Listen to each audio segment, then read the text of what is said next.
Val Pancakes here, and joining me tonight on the stack, I have the Southwest Spitfire, Ms. Valentina Loca. And you can see her in SCW Pro out of the Quad Cities, Zawa, Winnipeg Pro Wrestling, Shimmer, among plenty others. Please welcome Valentina Loca. Yes, it's about time we've had a Val with a Val. Like we're having a Val Square Power Hour. Love that for us. Yeah, just a couple of Vals doing Val things. Val pals, a couple of Val pals just hanging out. Yeah. Love that for us. So what were you like as a child? Like, what was a young Oh Valentina Loca like? man, I believe it or not, I actually think about that a lot more, probably more than I should, because like when it comes to like things that I do now as an adult, whether it be just like grocery shopping or like super niche things like putting a wrestling match together, I'm like, man, I'm like a whole psychopath low key. Like so when I think about like how I am now as an adult, I was like, oh boy, I probably was like 10 times this as a child. And I am so sorry for anybody who knew me as a child, because I think about like just the stuff that I do and I'm like, y'all are just the most patient saints for having to deal with me. Like just going back and like looking at old pictures of myself from like 2010 and just cringing. I was like the kind of person that would wear like the Happy Bunny shirts unironically because I thought I was funny, or like the person who would wear like meme shirts. Like I had a You Mad Troll shirt with like no context. I would just wear that and think that was like normal human behavior. So like, yeah, just a very weird person, and just, trying to vibe, just trying to live. But like I feel like I've always been a little bit like unique in that way, just trying to be outside the box and like quirky and whoa, like, and even though it makes me cringe now. Well, that's turned you into a unique and interesting adult and not like a boring adult, I guess. Sure. I guess being boring is boring. So I would rather have those memories to look back on than, anything else. So I own it now, 100%. Like I'll cringe about it and I'll recognize that it happened, but I'm like, that's just the vibe. That's what we're going with here. I was lucky. I am old, so I grew up in a time before like digital cameras and social media, and I'm like, thank God nobody needs to see that. Like that Oh didn't my start till goodness. I was in college, and by then I was mostly okay. I learned to mask. So You know what? And I honestly believe that like because I hear like my sister, who's also about like 11 or 12 years older than I am, and she's like, man, thank God like the stuff that I did isn't on the internet still. And I'm like, you know what, fine. If my cringeworthy like pictures and posts like the on this day on Facebook that you can go back and see, I was like, oh gosh, who had a child on the internet like this? Just, not saying anything like wild or problematic, but just being like a cringy teenager, like first day back at school and having like those lame like text signatures with like the, oh gosh, it's just so cringy. I can't do it. yeah, I'm definitely glad that that wasn't a thing for me like when I was in like high school and grade school, because oh, Lord knows I was not normal. I'm still not normal. I've just learned to like shift my not normal from Mm-hmm. being like super cringy to like mostly okay. Sure. And I'm hoping the same for myself. Jury's still out, but I'm gonna assume. So, how did you decide to pursue wrestling? I think like I guess the cliche like cut and dry answer would be like, I loved it ever since I was a kid. So then I decided to do it. But at the same time, I feel like my trajectory is a little bit more interesting than that. I never really considered myself throughout my entire life to be an athletic person. Like I never played sports in school, uh, not like elementary sports, not high school sports, not college sports, like nothing, no sports at all. And I asked my mom now that I'm an adult why that was so. I was like, why didn't you ever like encourage me to like do like softball or volleyball or stuff that kids do? And just straight up, this woman looks me in my eye and just goes, because I knew you wouldn't be good at that. Thanks, mom. Oh, Appreciate the faith, love the honesty we have. So with that, you would think maybe athletics just isn't for me, because I always did really well in school. Like, I don't know how, because by the grace of, whatever deities in the sky. But I think I just loved wrestling so much that I knew that I still wanted to pursue it. Like, when you love something and you have a passion for it, you'll pretty much do whatever it takes to like make it work. So in college, before I came to the Black and Brave Wrestling Academy to train, I like got involved with like our university's MMA club. I thought, I got to start somewhere, and if I can handle being punched in the face for real, then maybe I can give this wrestling thing a shot. That was my thought process, because again, I'm a psychopath. So I did the MMA club. I got beat up for real a lot. I was not very good at it, but I survived. And so that was kind of like a green light in my head to be like, I think I can do it. You can throw me at the mat, but it was the fact that I kept getting back up. And that was for like something that was MMA. So I was like, man, I'm not really even passionate about MMA. Like, I don't really watch UFC. I probably know like 2 fighters at the time. Like, this wasn't really like my dream. So if I could survive something that I wasn't passionate about, I was like, oh yeah, like we can definitely make this happen with something that I do like. Fair enough. And I know you said I knew, but you said also that you trained at Black and Brave. What are some of the best things you learned while training there? I think more than anything, because like of course they can teach you how to do like the best hip toss in the world, and they can teach you all the things that you need to be a successful professional wrestler. But most of all, I think they really taught me how much like perseverance I had deep down.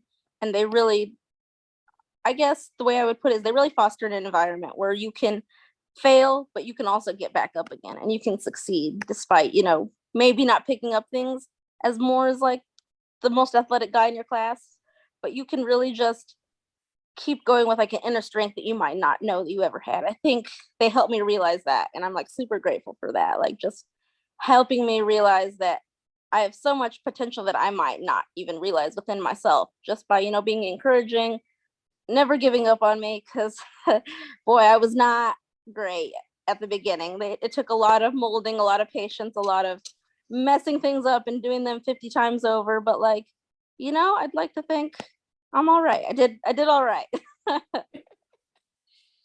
So, who has had the most influence on you both in and out of wrestling? And that can be, like 2 different people, and however you look at it. Ooh, okay. But I will say, like in wrestling wise, especially when I first started out, um, a lot of like the older Black and Brave graduates at that time were always like super helpful to me and just like taking me under their wing and kind of showing me things that maybe I might not have known, like typical wrestling etiquette, like going to shows, shaking everybody's hand, doing those time honored traditions. And yeah, like a graduate from the very first class of the Black and Brave Wrestling Academy. He's not active anymore. His name was Eddie Machete. He was really great and very like instrumental in my time within like the first few years, because I had no idea what I was doing. It was more just like a jump, we're gonna throw you in the pool and see if you swim kind of deal. Because like there was no promise that like I would have a career in wrestling. Like, just because you graduate from the school and you survive 12 weeks of what is pretty much like the most intense physical mental challenge of your life, it doesn't, nothing is ever guaranteed. So I think the fact that him, as well as another early graduate by the name of Xander Killen, if anybody's familiar with him, those two were really like my people. Like, they really had no reason to really invest their time or energy into like this small 4'10" little girl from New Mexico. But I guess it was very clear that like I had a dream and I would again do anything to be good at it. And because I respected the business so much, I knew that I didn't want to be anything less than like my best self whenever I put myself out there eventually as a performer. So those are the first 2 people just in real life and in wrestling that really impacted me early on, and stuff that they're lessons I still take to this day and I try to pass on to others. So shout out to them too. So, what are your future plans in wrestling? Like, what do you hope to achieve? Ah, you know, when I had first started, I had like some really concrete goals. Like, I was like, I want to be here.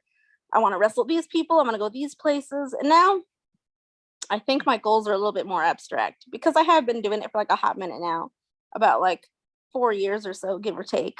And while that might not be a long time in like the grand scope of things, I feel like I've been able to have so many cool experiences and go so many cool places just in that amount of time that it feels like a lifetime in like the best way though, in the best way. So now looking back at it, I think my goal now is just to be happy. Like that's pretty much like the overall reaching goal that I have. Like no matter what I do, no matter where I go, no matter who I wrestle, I just want to do everything and I just want to be happy and I just want to, keep doing my thing. I think early on I had a tendency to like burn myself out really quickly if I wasn't able to like get to a certain place, or if like I went to a certain place but didn't do very well and they didn't invite me back. So like things like that, I really tried to not put so much precedence in, but it's hard when you're young and you want to just impress everybody and do what you can. But now I just want to hang out, have a good time. I'm here for a good time, not a long time. So, what would you say has been your greatest achievement in wrestling so far? Oh man. And that can be whatever that means to you. Sure. I think from like a face value standpoint, getting to work with Impact Wrestling at like Slammiversary, which is basically like their WrestleMania, getting to be a part of that event was really, really awesome. I was there 2018, 2019.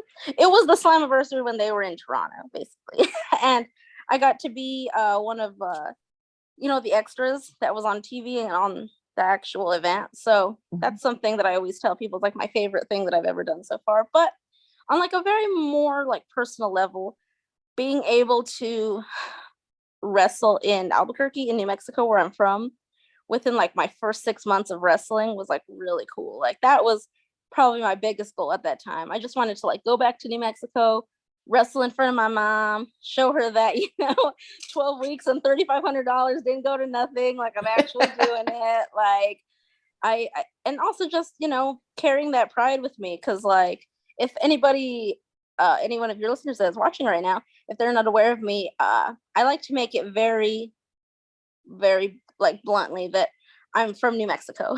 I used to have gear that was like the New Mexico flag, and now I still come out with the New Mexico flag, but just carrying that pride with me wherever I go and trying to be an inspiration for people that look like me, like Eddie Guerrero and Rey Mysterio were for me. If I can give people that same feeling, like that's the good stuff. So, what has been the greatest obstacle that you've overcome in wrestling? Oh man, just existing. Is that a weird answer? Like I think from the get-go, somebody like me was not supposed to succeed, I think. So just like defying those odds and still keeping at it as long as I have, I think is just like the biggest blessing of it all. Because again, not athletic, probably like 100 pounds on a good day, 4'10", all of these factors that like would tell you why I wouldn't be able to do this, and yet I still am. So I think just overcoming like the obstacle of the improbability is my biggest success, and I'll always be grateful that the fact that I still get to do this and I still get to live my dreams. So yeah, man, that's it. If you had an action figure of yourself and it was one of the ones that like said things, like had a speaking component, what would you want it to say and what accessories would it come with? Oh my gosh, I haven't thought about that. That's so funny. Well, first, I guess I'll start with the accessories. I feel like that's important. It needs to come with a hat. I'm like a big hat person, not just in wrestling, but in life. I have like an entire rack of over like 10 hats, and they're all like, this one's a fitted, but I'm more of like a snapback girl. So definitely a hat for sure. A bandana for sure. Either that or like the Breaking Bad gas mask. I feel like that's like my WrestleMania big show type deal, but either or. And then of course the New Mexico flag, because why not? I feel like those are the Valentina Loca starter pack. But if my action figure would say anything, I think it would just say like #bless up, because like that's my catchphrase. That's all I say all day, every day. Like the end of my promos, the end of my tweets, like bless up. And so You just pull the string, and that's what it's gonna say. Nice. It's like motivating. Yeah, absolutely. Because like, I'm somebody who's big into lifting everybody up. Like, it doesn't matter if I know you. It doesn't matter if we're best friends. Like, I want everybody to succeed, especially in wrestling. So, bless up isn't just for me. It's also for the people. So, What's up is for everyone. it's for everyone. So, would you rather go back in time and wrestle yourself for your first match, or go forward in time and wrestle yourself 5 years from now? Oh man, I think selfishly, I think I would like to go in like the future and wrestle myself in 5 years, because I definitely would be better than I am now. But at the same time, I think it would be important, at least more important, in like a selfless way, for me to go to the future and wrestle my past self, because my past self was terrible, just not good at all. Like, didn't know what she did, didn't know who she wanted to be. And so I think if I can go back and be like, hey, it's all right if you don't know who you want to be. Like, just go out there, be yourself, do your best, and everything else will follow. Because I had so much pressure on myself so early on to be good, knowing that I had all these factors and obstacles in my way. So yeah, I think as much as I'd love to go forward, I think I will go backwards. See, most people say that they would like to go forward, but I always worry is like, what if I go forward in 5 years and like my career is in shambles? And then it's like, what did I do? Where did I go wrong? When do I have to figure out Right. what did I do and where did I go wrong? Am I doing it Honestly, now? that's terrifying. Like I always get like that's why it's like that's why I asked the question. I was like, and nobody's ever said that. Like everyone's just like, 5 years from now, I'm gonna be awesome. And I'm like, in my head, I'm like, oh, what if you What weren't? if you're not? Right? What if something occurred? I don't know. Like Yeah. there's so many things that can happen in wrestling, and you see it every show. For Mm-hmm. the most part, something happens or somebody is hurt or could get hurt, and it's just like, man, y'all out there taking risks, and I appreciate you for it because it is wonderful to watch. Well, yeah, we appreciate you for sure. Like I've seen you in a ladder match. Yeah, I've been in a couple now in a second. I've died in every single one of them, man. Like, I have Yes. been put through more ladders than I would, like to admit. I think total in my career, I've been in like 4 ladder matches, and all of them, with the exception of one, have been like intergender too, because I just like dying. It's fine. Yeah, I was gonna say I think you were the only female in the one that I saw. So Yeah, that was one for now, right? yep. Oh, that was so fun. I love that match. It's still one of my favorites that I've ever done. It was a great time. I was like, you were in there, and I don't remember everybody that was in the match, but there's several people. But I was like, oh, this is gonna be good because she's gonna be like flipping, and flying around. It was all these like big dumb dudes. So Yeah, man. I didn't win, but I got close. I was almost there. it was a good match. Everybody out there, if you can find it, it might be on IWTV. I think so. If you look I, up now pro wrestling, or now this is wrestling. yeah, I think it's Now This Is Wrestling, and I think it is on IWTV. So if y'all, you should go check that out if you've never seen it. Heck yeah. Worth the checking out. Uh, so if you could create your own title, what would it be for, and how would it be defended? Like, what would you call it? How Ooh. would you work it? Yeah. I think I'm gonna go with a predictable answer, because I am just a predictable person. I think like much like the Iowa State Championship, I think like the New Mexico State Championship would be super fun, because like New Mexico has not only a history of like culture and diversity and all this stuff, but I think our like government stuff is really cool. Not to toot our own horns or anything, but like our license plates, for example, are super cool. Like, they're all like super unique colors. They're not like your typical like white background, blue letters. Not talking to you, Iowa. But like, it's just super cool and unique. Like, we have one license plate that's black background. The letters and numbers are yellow, and then it's like red accents and like chilies. That's so cute, right? And Yeah, then it is. for no reason, they have like a teal, like a bright teal one that's like teal background, white accent and yellow letters. And I'm like, out of teal. It's great. It's really pretty. So like, heck yeah. I think if I were to do the belt, I would do it in either of those like color palettes. Put some chilies on them, put like the state outline, maybe like a little mustache. Like we would make it happen. It'd be great. Would there be any special stipulations attached to it? Yeah, I think this is like a New Mexico thing. Uh, I think before you can get like the pinfall or submission on any match, you have to eat like an entire thing of green chili enchiladas. Like they have to be green chili, no red chili, green chili. And there's a difference to my non-New Mexico folk. Those that know, it's not salsa verde. It's not like tomatillo salsa. It's green chili and it's legit.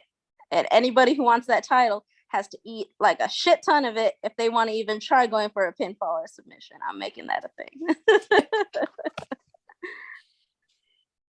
So, other than like your gear and your phone and like your purse or wallet or whatever, what can you not leave for a wrestling trip without? Like, what is something that you have to have? Something like a little bit weird, maybe. I don't know if it's weird per se, but I do have like a ritual. Whenever I go out on the road, doesn't matter near or far, wherever, I have to have a silver monster because that's like the best flavor of monster. Uh, and a beef jerky stick. Like those are the two. Maybe I'll also get a string cheese if I'm feeling fancy that day and don't mind being a little bloated. But yeah, those two for sure. Silver monster, beef jerky stick. Like I just need those because I typically don't eat a whole lot on show days. So like the beef jerky is good for protein, and at least I won't be dying anytime soon. So definitely those two. It's like my ritual, my thing. That leads me right into our next question, which I'm a snackosaurus rex. I love snacks. I will snack all day long if you let me. And even if you don't want me to, I'll probably do it anyway. What other than the silver monster and the beef jerky, what are your go-to road snacks? Either like on the way home, or I guess maybe on the way there, but what is your go-to like road snacks? Okay, for sure. Aside from those, if like I'm eating on the way back, I love me some Casey's pizza. Like if there's a Casey's that I'm performing nearby, I'm getting some Casey's pizza because I feel like I worked hard that day. I didn't really eat a whole lot, so I deserve this. Like just in their pure, wonderful Midwest greasy glory. Like I tell people who aren't in the Midwest about Casey's all the time, whether it be like the regular pizza or like the breakfast pizza. Like it's all just great. And it's from a gas station. I just don't understand.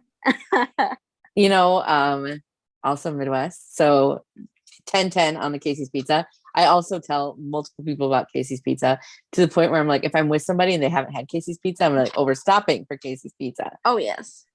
And like in the middle Absolutely. of the night when it's late and you see that beautiful red sign and you stop in and you go and you know that that pizza's probably been in there for 3 hours, but you're starving and you don't care. It's still super great. It is. And in fact, that just leads me to like a super fond memory that I have as well, where like somebody had never tried Casey's pizza and I was like, we are stopping. It was a time really early on in my career. Maybe I was like less than a year in or so. I drove all the way with Laney Luck from Iowa to Dallas just in one go. Like it was rough. But on our way back from Dallas, because we didn't stay the night, like literally as soon as the show was done, we just came straight back from Dallas. I think we definitely passed through Nebraska. I don't remember if we were already out of Nebraska or still kind of in it. Are there Casey's in Nebraska? Am I Oh yeah. tripping? Okay, cool. It probably maybe it was in Nebraska. Regardless, she was still living in Texas, I think, at the time. Like she hadn't fully relocated to Chicago yet. So she had never tried Casey's pizza. And it was like 4 a.m. And I was like, we need to stop and get you some breakfast pizza. It'll change your life. And she liked it. I don't know if she's ever had it ever since, but like shout out to Laney Luck for trying the Casey's pizza. She's great.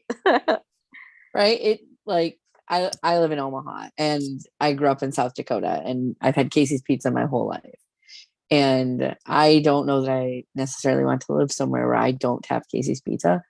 Because that is like at any point during your day, if you are hungry and it's just like you don't want to eat like a lot necessarily, but like that one like slice of like Casey's pizza just like does the trick every time. Wow, good for the soul. 10 out of 10. Right. So if Casey's Pizza, if you wanted to sponsor the stack or Valentina Loca, we're here and we're We are. available. We are. Maybe we can all get in like a 3-way sponsorship, because I know Manders is trying to get that Casey sponsorship too. So like maybe they'll cut a deal. Like we just sponsor all 3 of them for like a set price. Like I'd be in on that. I'd be willing to split it with Manders. He's a good one. he's a good human person who's also been on the stack. Heck yeah. So what is the wrestling word that you use most outside of wrestling? Oh, I was just having a conversation about this with my friend who works in like a corporate environment, and how like we both can just not stop saying the word gimmick for like everything. Everything is a gimmick. And so like whether it's like a noun, like, oh yeah, that gimmick over there, or just like an abstract concept, like you ask somebody like, what's the gimmick? And they're like, what are you talking about? When in reality you're like, what's up, or what's the deal? I'm like, so what's the gimmick with this? And they're like, what do you mean? What does that even, what are you talking about? And I'm like, it's the gimmick. Everything is the gimmick. And I just can't stop. I hear that most often as the answer to that question. And I appreciate the usefulness of the word gimmick. And Yes. I feel bad for people that don't understand. They don't know what the gimmick is. They just, that's the whole problem. They don't know the gimmick. And like the gimmick can be anything. That's the beauty gimmick, of the gimmick. Yes, the gimmick is the gimmick. And then we're getting too deep. Oh God. You've gotten too meta. Well, let's move on. Let's move on. Let's not think about it too much more. So big drives. What are you listening to on your drives? Again, I'm gonna continue with one of my bits that I do on podcasts. So I thank you for indulging me right off the bat, because strap in. This is a doozy. We're about to go on our signature vintage Valentina Loca loves Machine Gun Kelly rants. I just love that man. I have 2 tattoos that are inspired by him. They are the only tattoos on my body. Yeah, he's pretty much like everything I listen to these days. My friends like to do this thing with me where they get in the car with me, and it's not like so much what are we listening to today, it's what Machine Gun Kelly song are we listening to today. So shout out to my friends for being patient and awesome about that, and never asking me to change the station once, because if they did, they would need to walk. Like, hope you like to ride in the trunk. Yeah, so like I do like other music though, like for example, before I got into Machine Gun Kelly's whole life and world and such, I was a really big hip hop head, and I still am. I love hip hop. It's like the forefront of mostly everything that I listen to. I grew up with hip hop. It's probably my favorite genre today, which I think is the most ironic thing, because we know like Machine Gun Kelly is a rapper, yeah, but I actually got introduced to him through like his rock stuff, and I had never really listened to rock that much myself. So it was kind of like we were both entering this genre together and going on this new adventure together. And I'm like, oh, rock music is kind of cool, and now you do rock music too. So shout out to him for inviting me to the alternative rock party. So have you ever met Machine Gun Kelly? I have not. If I did, I feel like I would not be here alive to speak with you if I had. I was so close to him though in Des Moines. Like I almost pooped myself. Like I was just like generally so close to him, because Photos by Manning, if you know him, he's great. Local Midwest photographer. Yeah. He was at that same concert that I was. He was actually doing the photography for it for the local news, I think. So in like his set show, MGK gets like loaded onto a stage like on a helicopter. Like he comes in on a helicopter and just like swings through the crowd like real like HBK style. It's really awesome. He even had like his HBK pants on for Des Moines. It was perfect. But I was actually in the section of the arena where he first got loaded onto the helicopter. So when he was going towards the stage, he was like right above me, like right in like eye line, and I was like, oh my god, this is great, this is amazing. So yeah, very close. Not yet though. I will manifest that for you. Please Like, do. I want nothing more than for you to meet Machine Gun Kelly. That would just make my life. Like, I would no longer need to do anything else in my life. Like, cool, I can go home, I can live happy. That's the manifestation. Prayer circle. Manifesting Valentina Loca plus Machine Gun Kelly 2023. 2023. And like putting this out there too, manifesting this. He has his own coffee shop, much like my trainer has his own coffee shop here in Davenport. Machine Gun Kelly has his own coffee shop in Cleveland. So I'm just saying, if any Cleveland promoters want to bring me to Cleveland so I have an excuse to go to that coffee shop, I would not be mad at it. Just also manifesting that. Manifesting Valentina Loca in Cleveland. In Cleveland. Make it happen, world. I will do the best that I can to get those two things for you in 2023. God bless. God bless you. You're one of the good ones, Val. I just want people to be happy. If I can help with making people happy, then even better. Yeah, more love, man. This world's getting crazy. So if we can just love each other, wish good things for each other, that's all it is. Right? There's so much to go around. Exactly. So what is your favorite move to take and what is your favorite move to give? Ooh, that's a fun one. Pretty much everything hurts. So it's almost like, if something's gonna hurt, I want it to look really great. So I feel like I'm a great taker of moves overall, just because, I die a lot. I feel like that's been my job for the last 4 or so years, just to die. But I did take, what's it called? I forget the move that it's called. Goodness.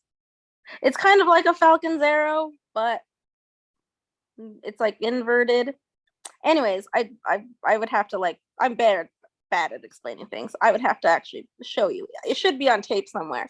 But I remember I got so high up on it, and then like the turn was so easy, I just like landed like instantly, and it was great. Like everybody was like, "Oh my god, that was amazing," and I'm like, "I know, I died."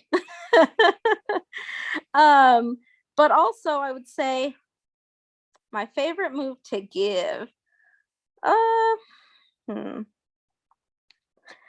Back in the day when I was first starting wrestling, I didn't really know what I wanted to do, so I would always do like the running, spinning, like AJ Lee octopus hold that I feel like a lot of people use as their finish nowadays, and I thought that was super fun because like somebody just throws you up like a pizza pie, and then you just like tangle your limbs around them, and it's like a merry-go-round, but a pain. So a good head scissors like from that same position is always fun too. Always gets a good little reaction. So I don't get to do them very often anymore because I'm often the person who has to yell and make mean faces. So I don't get to do the cool flippy stuff very often. But when I do, it's a good time. So do you have any like pre-match rituals? Anything that you have to like do before your matches? Not particularly. I'm just kind of like a go with the vibes kind of person. Usually it really depends on like what I'm doing that day, who I'm working with, what kind of like event it is, that kind of dictates how much time I'll have to like, oh no, you fell and you can't get up. Oh my god, I'm so sorry. It's all good. Take a bump, kid. Take the bump.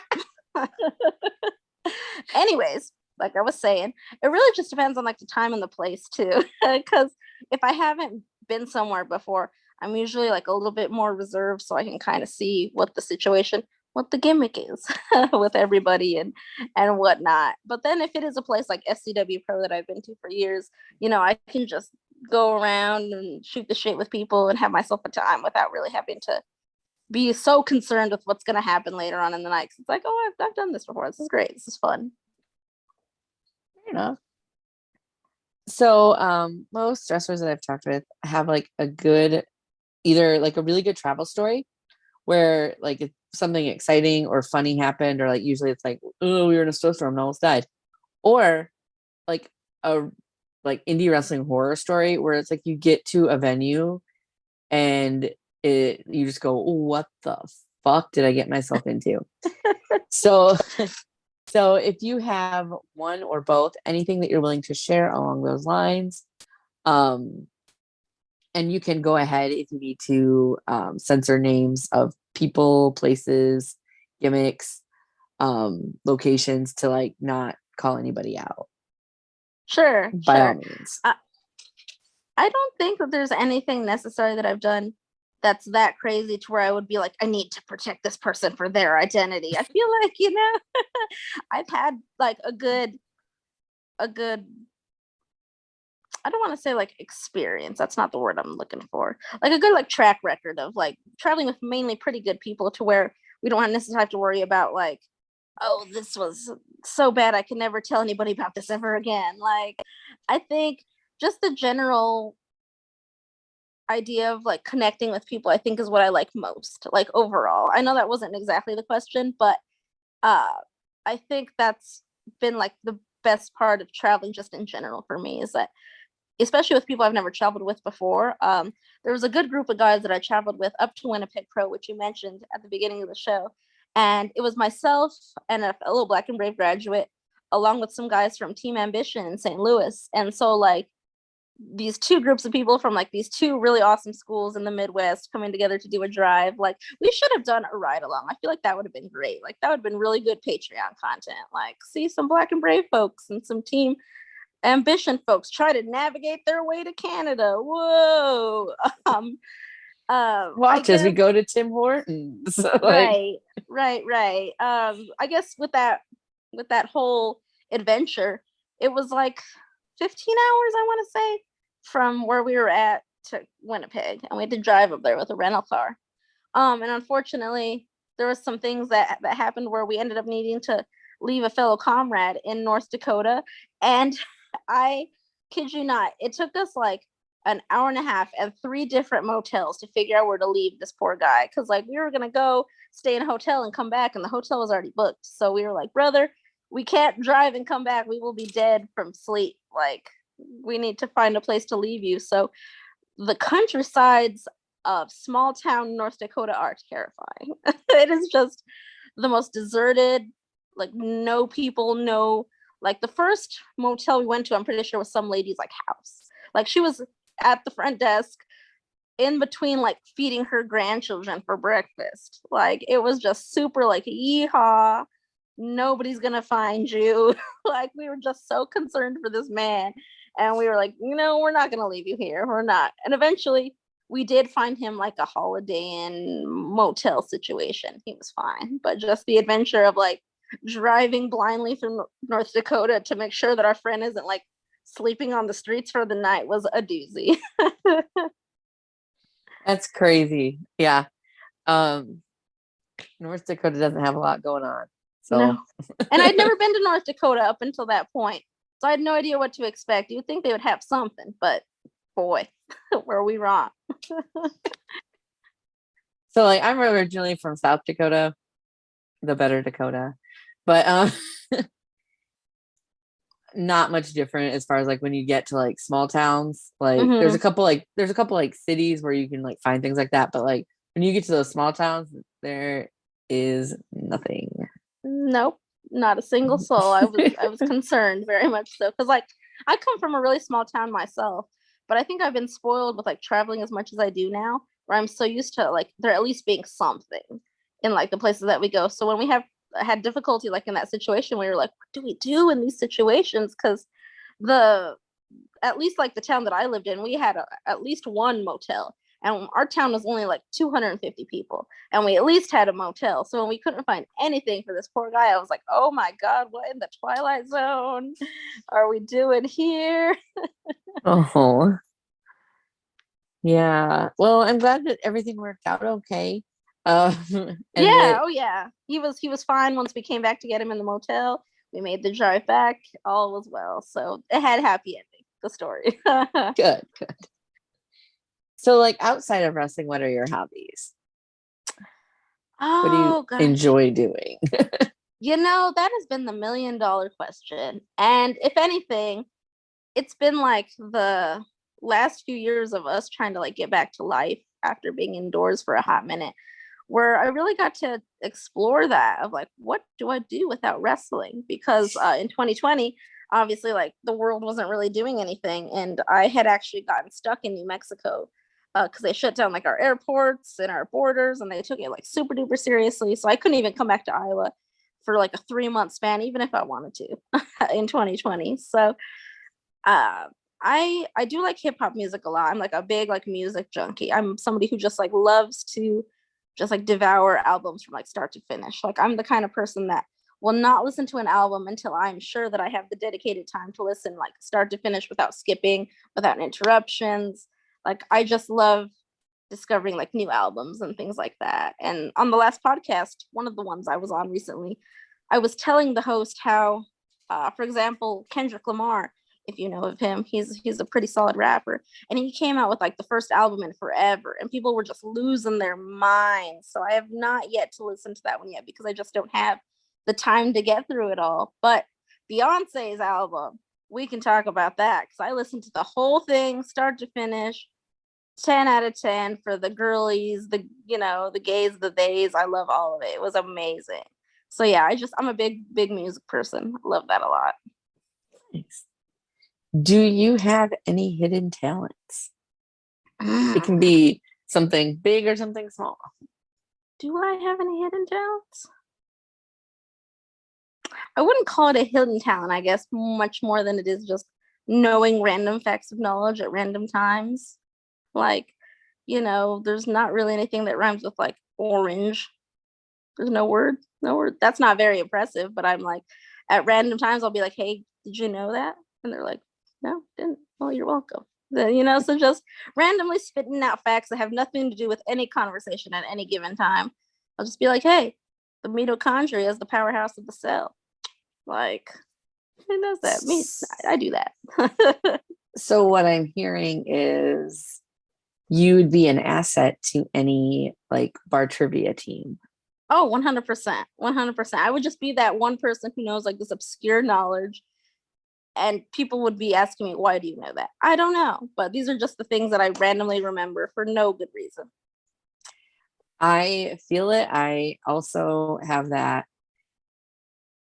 I don't want to call it a skill necessarily, but thing that I do. I can't remember anything useful, heaven forbid. Oh, yeah. Sure. But can I remember a bunch of dumb crap? Sure can. Mm-hmm. I feel it. Yeah. Or another fun fact that just randomly comes to mind is that song, Semi Charmed Life by Third Eye Blind. I like to tell people and just blow their minds because it's real if you Google it.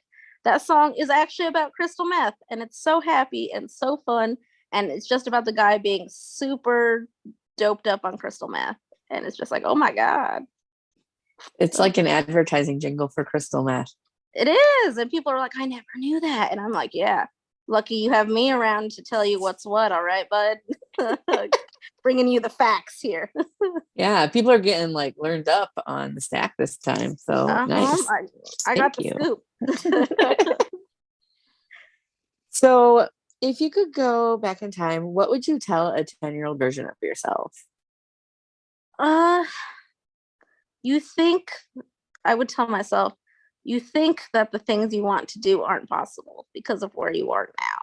But I'm here to tell you that they are. So like, don't stop dreaming. Don't stop believing in yourself. Like, keep at it because I promise you, all the stuff you ever want to do is going to happen if you just believe in yourself. Because like, if I never believed in myself to start the MMA journey and realize I could get punched in the face and live, I probably wouldn't be here talking to you right now. So I hate to like go all like Confucius on you, but like the journey begins with a single step. So if anybody out there is listening, thinking about that thing you want to do, just do it.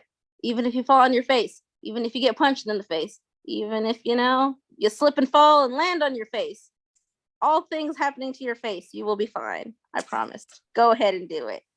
I believe in you. Well, if if Valentina Loca believes in me, then I must be able to do it. You know, I get the good vibes.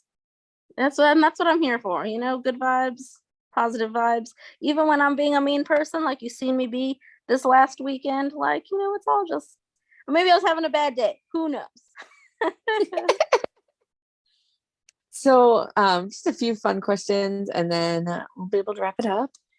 What is the biggest animal that you could take in a fight with just your hands, no weapons? Ooh, And it man. can be attacking you, so you're not like just like out Just there like like going up to an animal and just punching it in the face. yeah, Oh just my going like god. ham on a hamster or something. Right. Like My god, what did that hamster do to you? Like, gosh, that is hard because I do feel like most animals are generally pretty terrifying. I didn't really have like a whole lot of pets growing up. Like the one dog I did have, he was like chained outside, so we didn't really have a lot of like time to cuddle. But if I had to take one my size, I think mm, mm, I'm gonna go with the safe option. If I can take anything bigger, sure. But for you know the sake of the question, I could definitely think I could take like a raccoon. I feel like it's a little squirrely, so am I. Like we can make it happen. no, I could see that. You're kind of feisty, like a raccoon. Exactly, exactly. I have a friend on Twitter. If you know of him, Travis Huckabee, he's been having a feud with a bear for like a million years now. So if he can fight the bear, I can fight the raccoon. Like it'll be, you know, a WrestleMania of people fighting animals. I'll be on that card. Oh Travis Huckabee also been on the stack. yeah, he's great. I loved talking to Travis. He was super wonderful, and I'm aware of his bear feud. And I hope that someday the bear wins. You know, justice for the bear. That's what I'm saying. So, how do you take your pancakes? What do you like in them or on them? I like all pancakes, really. That's going to be like the cop out answer. But let me get specific. If I had to build like my perfect stack of pancakes, I would do maybe like the cinnamon roll pancakes. I think you might have had them from the pancake house here in the You know Quad I City. did. Those guys for sure. Those maybe I do like a stack of like strawberry cheesecake pancakes. Those are legit. Love me some good cheesecake. I don't trust people who don't like cheesecake. That's just facts. And then I think a regular, like you can't go wrong with just like a regular buttermilk stack of pancakes. Like it's real hard to mess up a regular stack of pancakes. So like once you get some that are super good with some butter, some I was gonna say honey, gosh, some pancake syrup. I mean, I guess you could put honey on them too, but you know, I think those are like the top three go to. Chocolate chip are also pretty top tier, pretty up there. I like sometimes I like a chocolate chip pancake with like peanut butter on it. I have to try that. That sounds delicious. If I'm gonna have like a chocolate chip pancake, I feel weird with like maple syrup on it. So like that's usually when I go for peanut butter. Ooh, see, there you go. Teaching me something now. I'm gonna try that. I'm gonna let you know what I think. It's like I'm a fat girl and I'm the pancake lady. So like goes hand in hand for me. Oh, for sure, for sure. You got any other recommendations you want to share? That's pretty much gonna be my favorite, like kind of out of the box, like try. For sure. So 10/10 would recommend. Heck yeah. So this question comes from Vic. When we were doing lives, he was like one of our top fans, always watches. Used to always ask this questions on our lives. Since we're not doing lives anymore, I always ask this question in his honor and in his stead. Who do you think has the best gear of all time? That's so good. Rey Mysterio. I'm just gonna Nice. say that without thinking about it, without trying to get too philosophical with it. Just Rey Mysterio every time. Every WrestleMania, I looked forward to what he'd be wearing, what his outfit would be for like every year. And I feel like if you got people wondering what your fit's gonna be like every year, you got to have some great fit game. Also, the New Day. Shout out to the New Day. I would say like Rey Mysterio for like all time, but like currently like the New Day, definitely.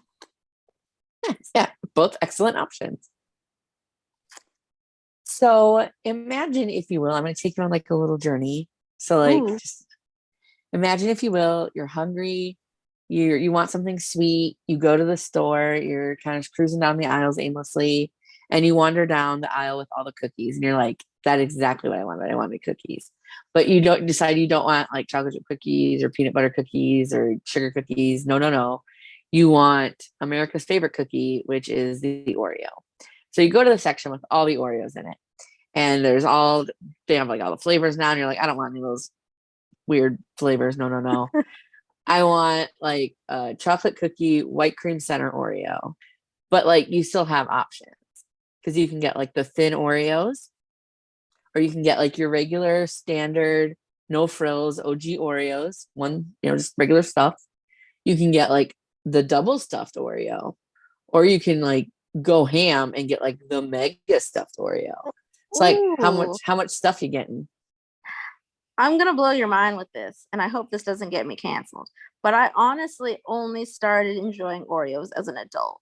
I can't tell you why, other than going back to it, because storytelling, I'm a psychopath. I honestly could not tell you why I did not enjoy Oreos as a child. I think honestly, again, for some weird reason, it was the cream. Like any amount of the cream, I just was not on board for. Like I remember distinctly being disgusted by the white cream as a child, all growing up, even kind of as a teenager. I would just like take the cookies and leave the cream. Don't know why. But as an adult now, I will gladly, go crazy on just a pack of OG Oreos. Like even the Oreo minis, I love them. I don't know what was wrong with me. Maybe it was a developmental thing. Maybe I needed to wait for like my lobes to finish forming after like 25, right? That's the thing. But yeah, OG Oreos are my go-to every time. So the unofficial correct answer to that question is the double stuffed Oreo. However, I will tell you that don't ask me why. Probably because I'm an idiot and I just like to know things. I don't like to not know things. If I have a question about something, I'm going to Google until I find the answer, because I don't need to not know things. I carry around a 128 gigabyte pocket computer that I can literally look up anything at any point with. So why am I not doing that? Why do I have to speculate about things? I don't have to. I can use the resources the resources that I have available to find the answer. And I tell you all this because at some point, and I don't remember exactly what year, they did change the Oreo cream. Oh, okay. That's probably maybe it. Maybe. So yeah, they went from using like hydrogenated oils to not using hydrogenated oils. Okay. So maybe that changed the mouthfeel or taste a little bit for you to that you enjoy it now. Okay, that might be actually it. Thank you for validating my crazy. I was like, because yeah, that's just like a very distinct core memory for me. It's just like disliking Oreos and also like disliking Rice Krispie treats to an extent. I don't know. I just had beef with like marshmallowy white creamy things at the time, but like I enjoy Rice Krispie treats now and Oreos. That's the moral of this story. I mean, maybe marshmallows have also changed their oil content so that it might be a little bit more palatable to you now. Maybe. I don't know. I would have to maybe. Science still has yet to know. But it was a thing that happened, and that might be part of the problem or part of the change for you. For sure. I just don't want you to feel crazy. So well, I appreciate you. Thank you for sharing that knowledge with me. I got you. So what upcoming shows do you have? Well, I will be kind of all over the place these upcoming months, so I would love for people to come out and see me. It's going to be a great time. This weekend on the 28th, you can catch me about 2 hours from Atlanta. I will be posting all the information as well as like the poster on my social medias, and I will plug that after. It should be a good time. It's my first time wrestling in Georgia proper, so it's going to be great. Very excited. And then I believe a week or so after that, maybe 2, I will be in Lawrenceburg, Indiana. I will be at the Hollywood Casino there with the Midget Wrestling Warriors. So we're going to be doing lots of cool stuff. Myself, Zoe Sky. If if you are familiar with her work, she's great. We have like girls from all over the Midwest. I wrestled Little Mean Kathleen from Beyond a few weeks ago on those shows. It was just a great time. Always a great time. People ask me, they're like, are those like midget shows like wrestling shows or like spectacle shows? And I'm like, they're a little bit of both. Like, I feel like wrestling fans and non-wrestling fans will enjoy them because we still do all of like the typical stuff that you would see at a wrestling show, like psychology, moves. Basically, I'm having like the same matches that I'm having everywhere else, just also at these shows. So I definitely always advocate for people to come out. Like, it's a great time. Then from there, I will be again with the Wrestling Warriors. We're gonna be at the what's it called? Texas Motor Speedway, where they have NASCAR on September 24th and 25th. We're having 2 shows a day. Come out and see me if you're in Texas. That's also going to be a great time. And then, yeah, man, like if I have any other things that come up, I will post them on my social media. You can catch me pretty much everywhere on the internet. Same handle, S West Spitfire. It's like Southwest Spitfire. S West Spitfire. It's my handle on all things. Facebook, Twitter, Instagram, TikTok, PayPal, Cash App. Yeah, man. Yeah, plug it all. Twitter, Instagram, Facebook, YouTube, Twitch. If you have a Patreon, OnlyFans, TikTok, merch store. Do you have a merch store? I do have a merch store. If you go to my Facebook, I have a link, like a personalized link from there, and it takes you directly to my store. So that way you don't have to like Google it or anything like that. And then also I have like limited edition teas that I sell in person. So if anybody wants one of those, hit me up. I can ship it to you. We'll make it happen. It was the same yellow shirt that you had seen this weekend. Those are the ones I keep with me in person. So definitely lots of ways to get stuff from me and support. I appreciate everybody. Yeah. Well, thank you so much for hanging out with me tonight. It was really fun to kind of chit chat with you, especially because, like I kind of said before, it's like there's not a lot of women wrestlers kind of in the greater Midwest area in which I and you kind of reside right now, and always excited when I get to talk to people that are, at least in my region, especially women, especially people that are super cool and just like genuinely awesome people. So thank you so much for hanging out with me tonight. Yeah, thank you for inviting me. We'll have to do this again. It was a great time. Thank you. So this has been The Stack. I'm Val Pancakes, and this has been Valentina Loca. Make sure to check her out on all of her social media outlets. And thank you for tuning in. And thank you, Ms. Loca, for hanging out with me tonight. For sure. Bless up, Val.